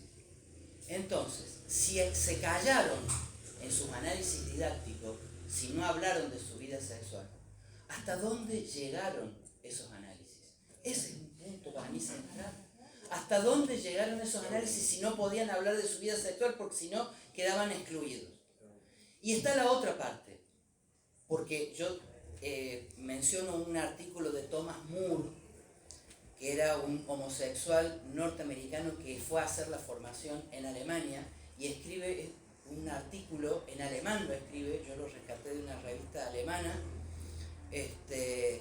en donde habla de la homosexualidad y hipocresía psicoanalítica, algo así se llama el texto, y en donde está la otra parte, donde había un pacto de silencio entre el analista didacta y el postulante. Es decir, que aquellos postulantes que sí hablaban de su sexualidad en análisis, hacían un pacto de silencio con el didacta, y entonces el didacta cuando informaba, hacía su informe a las autoridades de IPA, eso no se menciona. Entonces también sobre un pacto de silencio uno puede preguntarse hasta dónde llegaban esos análisis. Y esto es muy interesante, y acá voy a discutir un poco con Bruno, ¿no? Porque él dice que van por vías separadas lo político de la práctica analítica. El Instituto de Berlín se funda en 1921, el trípode queda formalmente establecido en 1926. Hay 5 años de preparación de este trípode, ¿no? Que es el análisis didáctico, los seminarios y la supervisión. En el medio hay discusiones también.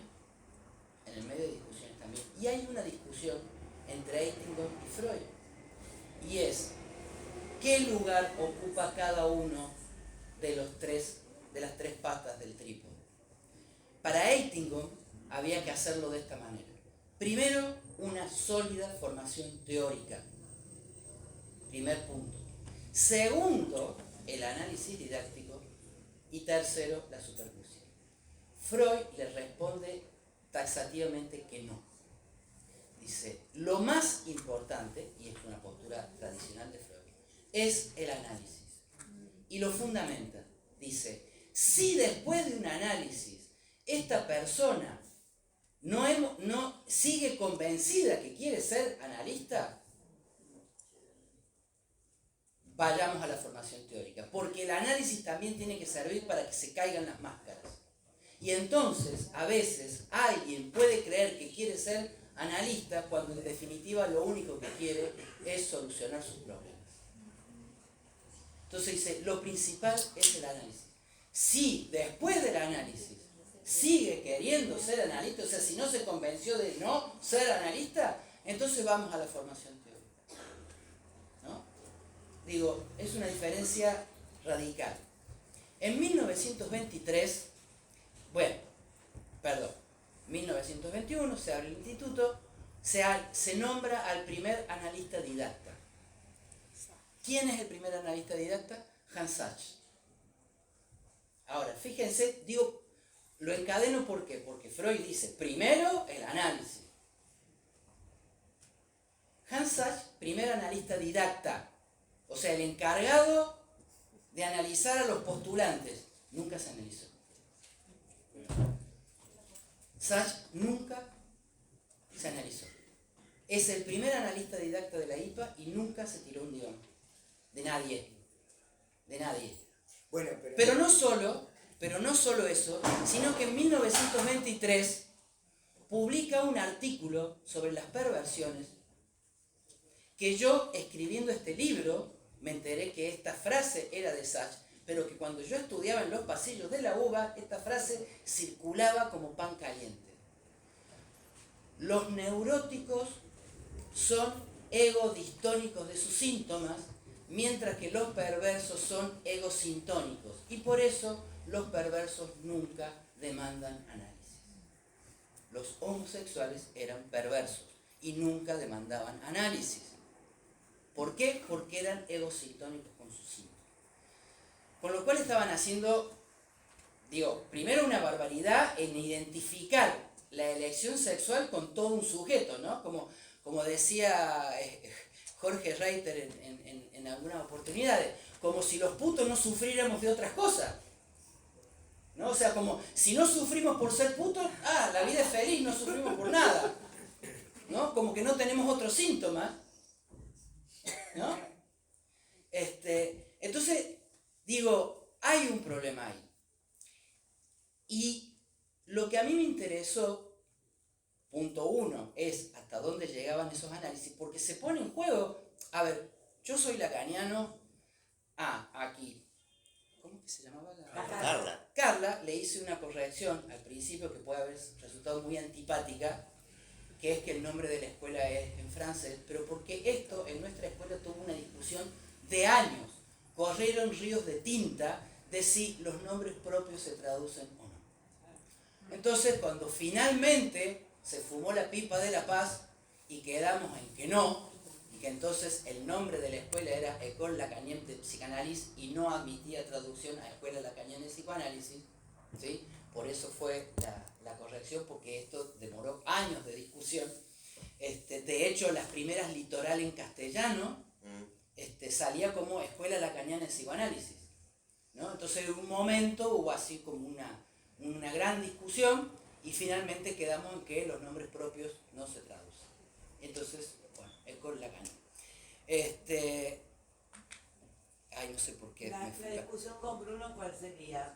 No, la discusión con Bruno es que yo soy lacaniano y entonces creo que las cosas están anudadas borromianamente. La práctica, la teoría y la institución. Según como yo organice una institución, va a tener efectos en la práctica y en la teoría. Según como yo teorice el psicoanálisis, va a tener efectos en la práctica y en la institución.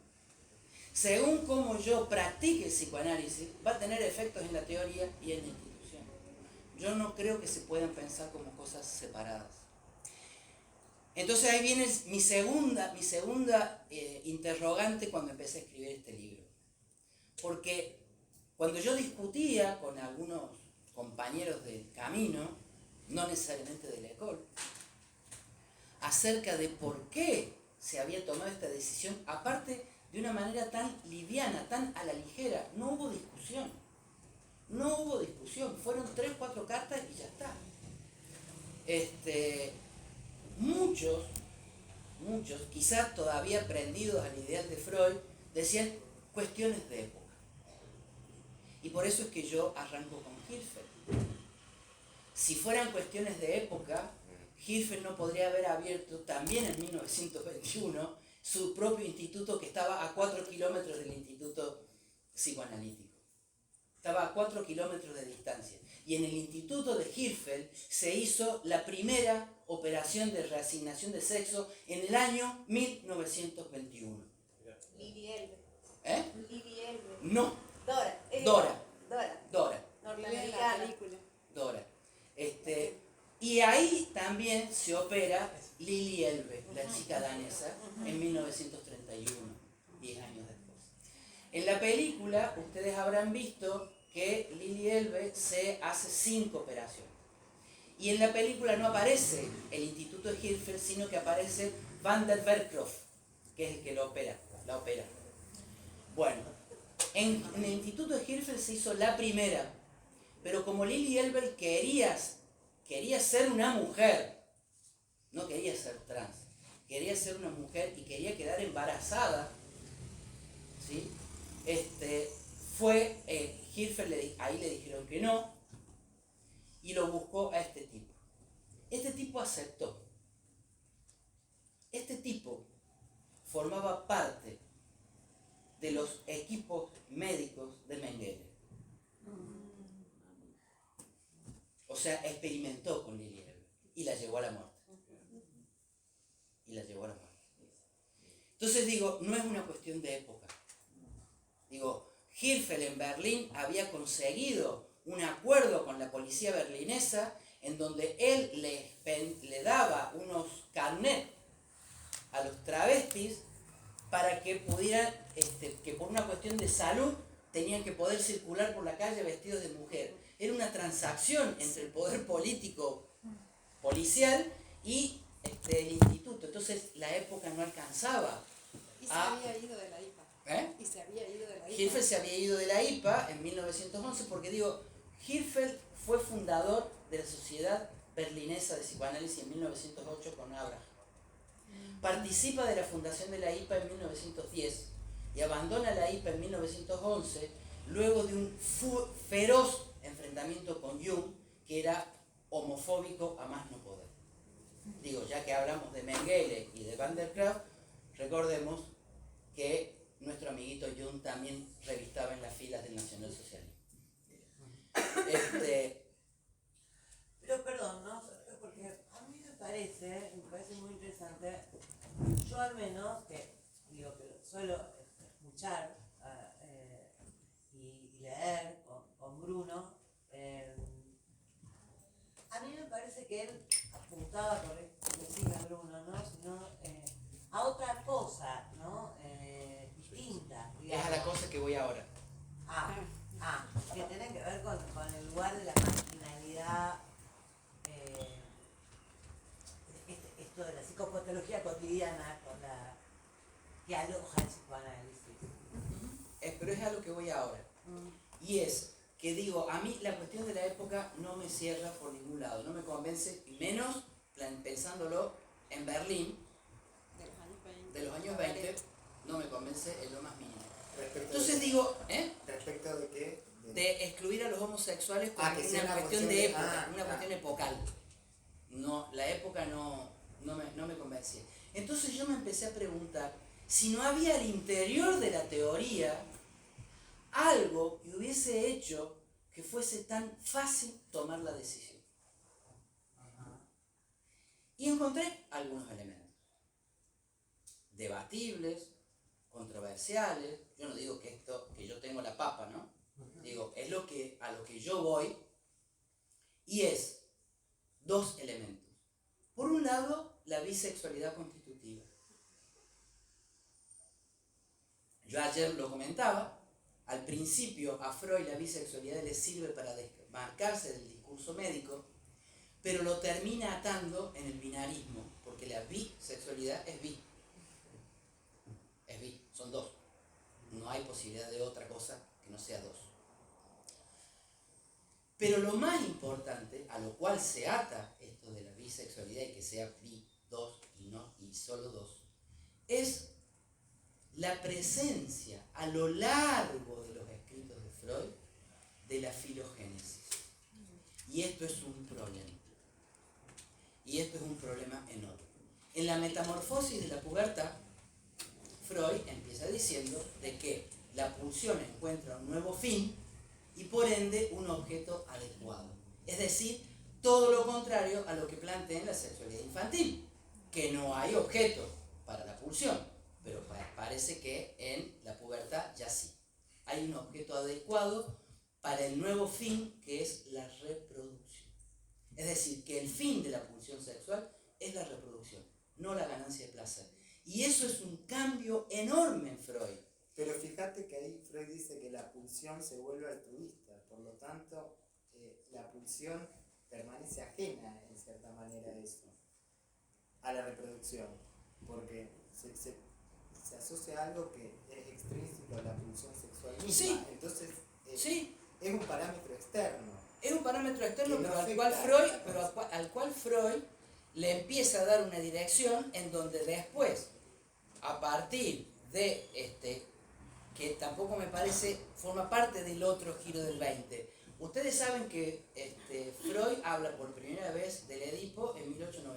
1897, octubre de 1897 para ser más preciso, en una carta a Flies donde nombra por primera vez a Edipo junto con Hamlet, ¿no? Algo que va a mantenerse siempre, Edipo y Hamlet, ¿no? En 1897, sin embargo, los primeros textos en donde Freud se dedica a estudiar el Edipo son después de 1920. Demora una eternidad en empezar a trabajar sobre el Edipo. Disolución del complejo de Edipo, 1920. Sí. ¿Qué es lo que pasa? ¿Qué es lo que pasa? Y es lo que yo un poco trabajo ahí en el libro.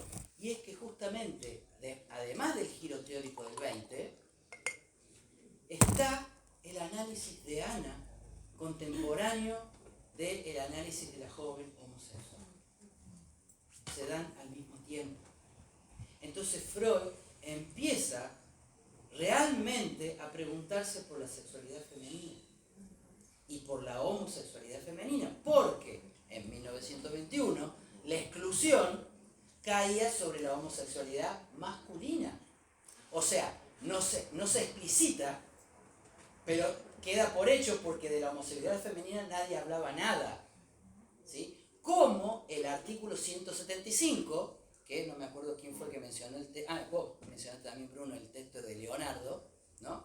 Estas persecuciones a los homosexuales estaban cifradas en el artículo 175, que venía ya del siglo XIX, y que el régimen nazi lo endurece mucho más, y siempre cae sobre la homosexualidad masculina. ¿5? Bueno, entonces, un datillo. Está disponible ese texto. Sí, está disponible ahora en Me cayó el 20. Me cayó el 20. El artículo 175 fue derogado recién en 1966 en Alemania. 1966. O sea, cayó el régimen nazi, pero el artículo 175 de persecución a la homosexualidad siguió vigente hasta 1966. Entonces, digo, por ejemplo, en el punto 3 de Más allá del principio del placer, cuando Freud establece el nuevo dualismo pulsional, hablando de la pulsión de muerte, vuelve a aparecer la filogénesis. Y la filogénesis es un problema. Si el fin sexual es la reproducción, es un problema. Pero no siempre la no filogénesis dice es solo eso. eso. No dice solo O sea, eso, pero lo hasta dice. las 9 de la mañana nos tenemos que ir, pero no dice, habla del la doble función, por un lado de la supervivencia de la especie, Sí. a la que abona Sí. ¿no? El hombre sin su Inclusive, voluntad, y por el otro lado la pulsión, que para mí lo ubica siempre sin objeto. Y justamente lo genético tiene que ver con el aporte de Jung, digo, que viene el caso en esto Bueno, que a nombramos ver. dificultad. Pero bueno, no vamos a tener que ir, Digo- hay que hacer otra reunión porque hay que seguir. Digo la última cosita. Sí. Hay que volver a invitarlo, decís vos. ¿Eh? Hay que volver a invitarlo. Y que me parece que hace Claro. mucho que al menos no recibo yo un libro y una presentación que toque tanto, ¿no? Que conmueva, que sea disruptiva, que Claro. abra. Sí, la verdad que parece que no alcanza un solo Yo, Antes que termines el libro del niño freudiano y antes de la No, genealogía del para el mudo, libro freudiano, acuérdate que tuvo muchos hijos Freud. tenés que ¿no? volver. a ver, Muchos niños y nietos. yo no estoy ubicando a Freud en un lugar. De hecho, en el libro me encargo de explicitarlo, de que a Freud hay que seguirlo en sus idas y venidas y que nadie puede decir este es Freud o este es Freud. Tal cual. Porque es contradictorio, y el punto es ese, que es contradictorio. Entonces digo, claro, no dice solo eso, pero lo dice. Sí, pero La Freud filogénesis no me niega está sus presente. contradicciones, No. porque si no, No, también como lectora de Freud, pero a ver, bueno, digo, si Freud no tuviese contradicciones, no habría habido tantas diferentes líneas. A ver, el psicoanálisis yo no hubiese existido si Freud no hubiese dicho ciertas cosas. Es decir, no lo inventaron de la nada, lo sacan de Freud, al psicoanálisis del yo. Lo sacan de Freud. Y Lacan también hace una relectura totalmente distinta, ¿no? Es decir, Lo saca de Freud, ¿no? y lo saca de Freud, es decir, en Freud hay muchas cosas, por eso yo no estoy haciendo una lectura unidireccional y me encargo de Bueno, pero plantear entonces la justamente las teoría no podría contradicciones. justificar eso. Si la teoría es contradictoria, ¿por qué la teoría justificaría eso? No, yo lo que digo es que O hay sea, un porque hilo, ahí privilegias un aspecto de la hay un teoría, hilo, entonces. porque parto de un punto de partida que es la exclusión de la homosexualidad. Entonces digo, ¿me alcanza con lo político? ¿Me alcanza con la época? No. Empiezo a arrastrar en la teoría. En la teoría hay elementos. A mí me parece. Hay elementos. No digo que toda la teoría es psicoanalítica. Digo, hay elementos. Depende la de teoría cómo se política. la lea. Y eso ya Bueno, es una claro. dimensión también política. Sí, claro. Bueno, Por eso digo, teoría, práctica, institución están anudados. No se los puede separar. Yo no puedo decir, no, Freud no dijo nada de que hay un nuevo fin de la pulsión, que es la reproducción. No puedo no leer que Freud dijo, si las mujeres quieren llegar a la feminidad, tienen que renunciar al goce, al placer clitoridiano y pasar a la vagina para poder adquirir la feminidad, que es La reproducción. traer hijos al mundo, la reproducción. O sea, yo no puedo decir, no, Freud no lo dijo. Lo dijo. Entonces yo voy haciendo un hilvanado y un bordado sobre cosas que están en Freud. ¿Que dijo otras cosas? Claramente que dijo otras cosas, y eso se pueden abordar en otros textos. Lo que pasa es que yo partí de un acontecimiento que es la exclusión de los homosexuales. Y digo, ¿por qué? ¿Por qué fue tan fácil? ¿Por qué fue tan fácil? ¿Por qué bastaron 4 cartas? ¿Por qué Freud se dio vuelta como una media?